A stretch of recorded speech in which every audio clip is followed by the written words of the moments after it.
10,000 5,000 ইট নিচে যায় কি মূলত ভিন্ন ইস্যুরে এক জায়গায় করিয়া ডিসি স্যার আলমরে কিক মারল যারা কিক মাররা এই ইট মারলে পাটকেল খাইতে হয় আর সিলেটবাসী জ্বর তুফান মেয়াগিতা চিন্তা করে না এমনকি হরতাল পর্যন্ত হইতে পারে যে ডিসি সাহেবর বাসাত গিয়া প্রতিবাদ করতা যে তাই যাতে না বার হইতে পারেন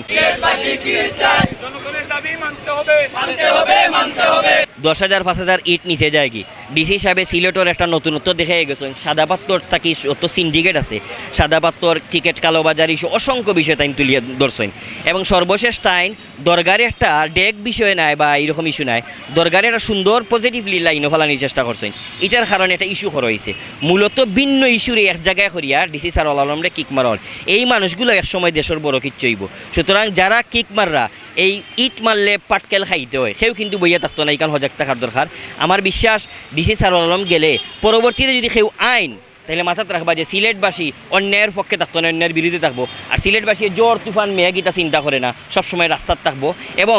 বালার পক্ষে থাকবো নিশ্চয়ই জানেন যে সিলেটবাসী কোনো ঘুষ দুর্নীতি এগুলার চিন্তা করে না আমরা সহজ সরল মানুষ আমরা সহজ সরলে বিশ্বাসী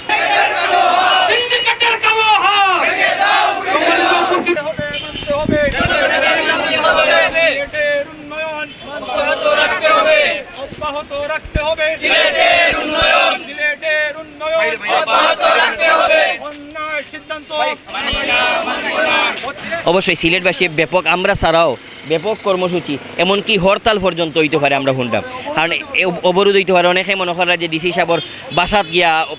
প্রতিবাদ করতা যে তাই যাতে না বার হইতে পারেন সেই অফিসেও প্রতিবাদ করা কি পরিমাণের মায়া ভালোবাসা থাকলে সিলেটবাসীর আমি আশা করবো যে আমরা সিলেটের যে মন্ত্রী আছেন দুইজন মন্ত্রী পদমর্যাদার আর কিছু মানুষ আছেন সিলেটের নেতাই আছেন আপনারা অবশ্যই সব কিছু দেখরা আপনারা যদি এই মুহূর্তে সিলেট বান্ধব না হইয়া যদি আমরা মনে করি যদি যে আপনারা ঘুমাই রয়েছেন বা আপনারা আমরার প্রতি একমত নাই তাহলে আমরা অত্যন্ত কষ্ট পাইমু এবং আমরা মনে করবো আপনারা আমরার উপরে আমরা দাবির সাথে একমত নাই বালা কিচ্ছুর লগে আপনারা থাকার না অনুরোধ করবো সব ঐক্যবদ্ধ থাকার লাগে।